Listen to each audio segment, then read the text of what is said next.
Hello everybody, in today's video we're going to be going over a quick little storm which is going to be moving across the Midwest and the Great Lakes. It'll probably bring a couple inches of snowfall, mostly in the form of lake effect, to parts of Michigan, Wisconsin, and Minnesota.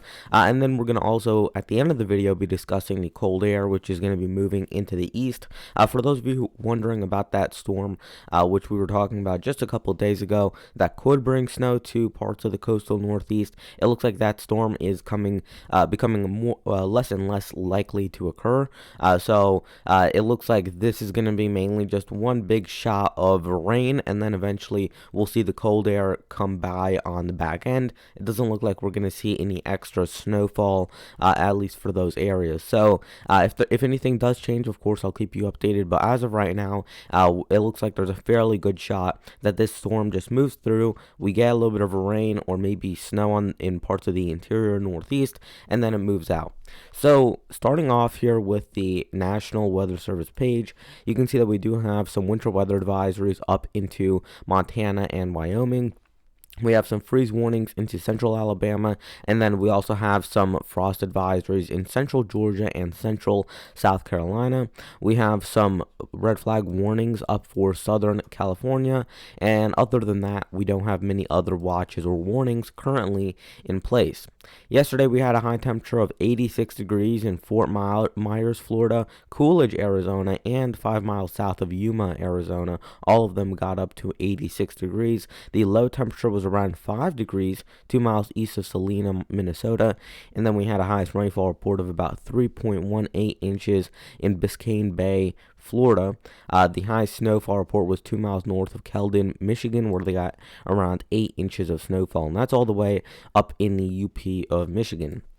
So let's start taking a look at the high-resolution European model, and we're going to be timing this out for you guys. You will get that initial blast of snowfall, maybe just an inch or two, for Sunday, and then on the back end for Monday is when you're going to see most of the lake effect snowfall, especially in the eastern upper peninsula of Michigan, as well as some parts of the northern lower peninsula. Those areas are really going to get hit with some decent amounts of lake effect snowfall.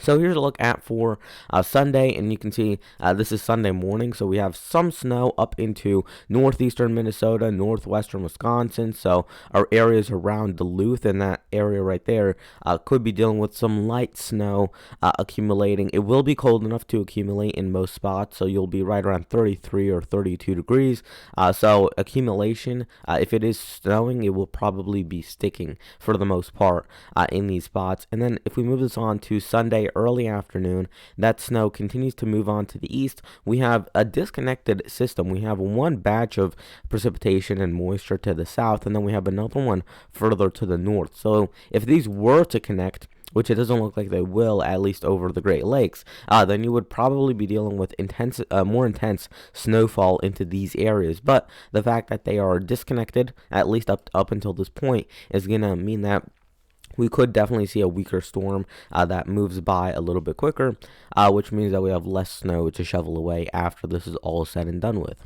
Here would be for, again, Sunday early afternoon, right around 3 or 4 in the afternoon, and you can see that we have some amount of snow still up for the UP of Michigan, and then it starts to move into the lower peninsula, where we have a mix of rain and snow. Not all of this will be sticking upon contact in the lower peninsula because it will be around 34 or 35 degrees, but as we move this over to Monday early in the morning, it will get cold enough that you could see lake effect snowfall, and if you get any snowfall from Monday beyond, it will definitely be sticking to those surfaces just because it will be cold enough to accumulate in those spots.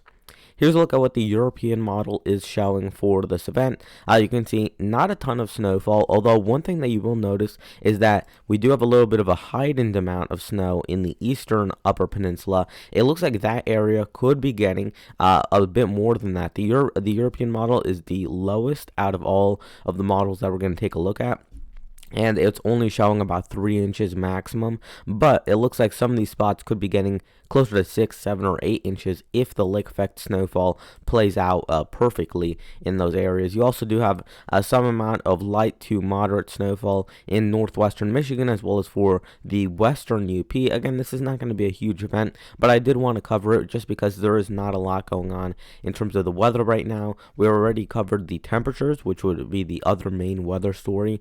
So I just want to cover this storm, and then we'll probably talk more about the pattern over the next few days, considering that we're not going to have too many storms moving through. Here's the National Weather Service forecast over the next few days. This goes through Tuesday morning, so we'll include all of the lake effect snowfall. And you can see that they're showing a broad 5 to 6 inches over the eastern UP.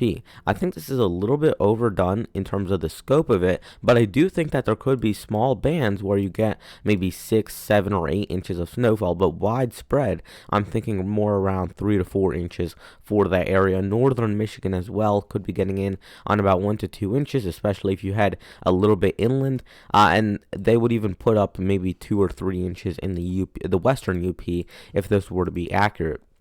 Here's a look at the NAM model, which is a very high resolution model that can pinpoint really well with the snowfall in these type of lake effect snowfall events where you need to have high resolution to really get the full scope of what may happen. And you can see these little bands of purple, which would indicate 6 or more inches of snowfall that are scattered throughout the eastern UP. So of course the actual placement of those little bands is going to be tricky to figure out because of how narrow they are.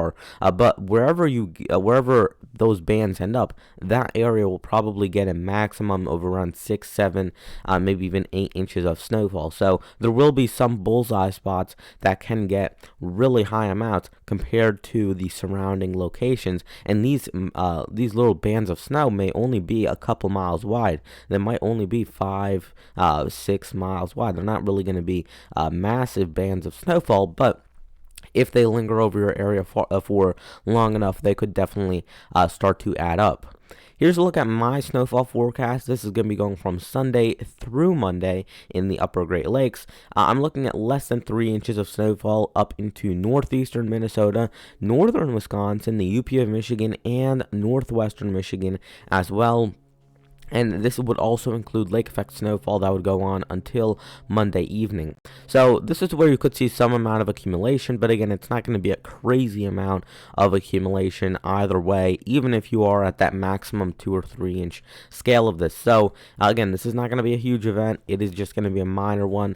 So I don't want anybody to think that this is going to be a huge massive event. Unless you live in the eastern UP of Michigan, then you might have to shovel away a few inches of snowfall, but everywhere else it is going to be mostly just a 1 to 3 inch event. And again, for that eastern UP of Michigan, and I would even include the northernmost tip of the lower peninsula, those areas could be getting upwards of 3 to 5 inches of snowfall, and isolated areas could get 5 to 8 inches of snowfall if you get stuck in one of those lake effect bands, although those bands are going to be too narrow for me to really pinpoint on one of these maps. So just to give you an idea, again, with all the numbers on the screen, less than 3 inches in the light blue, and then in the medium shade of blue, that's where I'm looking at about 3 to 5 inches of snowfall out of this storm. So let's start taking a look at the upper air map just to give you a better idea of why this is happening. This would be for late tonight or into tomorrow morning. We have a little trough across parts of Saskatchewan and Manitoba, and this is going to be moving throughout parts of eastern and central Canada, and eventually it'll dip down even into parts of the Great Lakes. So this is why we're going to be dealing with some of that snow and cold air plunging into the east. So here would be where the system ends up for late Sunday evening or maybe even into early Monday morning. And you can see that we have that storm into parts of Ontario, Michigan, Wisconsin, and it's right in that area as a fairly deep trough. So you have a amplified high pressure system over the west, and you have a deep trough into the east. So what we see is that we have pretty much a polar opposite pattern between the eastern and western United States, and this is going to continue on. If we look at for Tuesday, you can see that that trough even dives further down. So for Tuesday, we might even see some parts parts of the panhandle of Florida, southern Alabama, and southern Georgia getting down into the 30s. So it's going to be a really cold day relative to the average in many of the spots in the eastern United States. This is the day when some people were thinking that there could be some sort of storm. You would need the storm in the Atlantic to move up and then somehow curve back down in order for that to happen, and as of right now it doesn't look like that's going to happen, at least with the current model guidance. Of course, that could still change. We are still a couple of days away. We're still about 3 days away from that occurring, or from that possible event occurring, so of course it is still up in the air as to whether it will happen, but right now, I'm leaning towards that not being the case, just based on the recent model data and the recent trends, which I've really been moving away from seeing that storm. So this pattern is really going to persist throughout much of late November and even into early December. We talked about that more in yesterday's video, but again, I just want to touch on it again today, just to give you an idea of what the temperature pattern will be for those of you who don't live in the Great Lakes and who also wanted to know about the general pattern. It will be milder if you live into the Rockies in the central United States, however, so those areas will at least be getting some amount of relief into early next week before finally cooling down once again towards Friday and the weekend. So that is going to wrap it up for today's video. If you did enjoy it, please consider liking the video and subscribing, as well as turning on your notifications, and I'll see you guys tomorrow. Goodbye.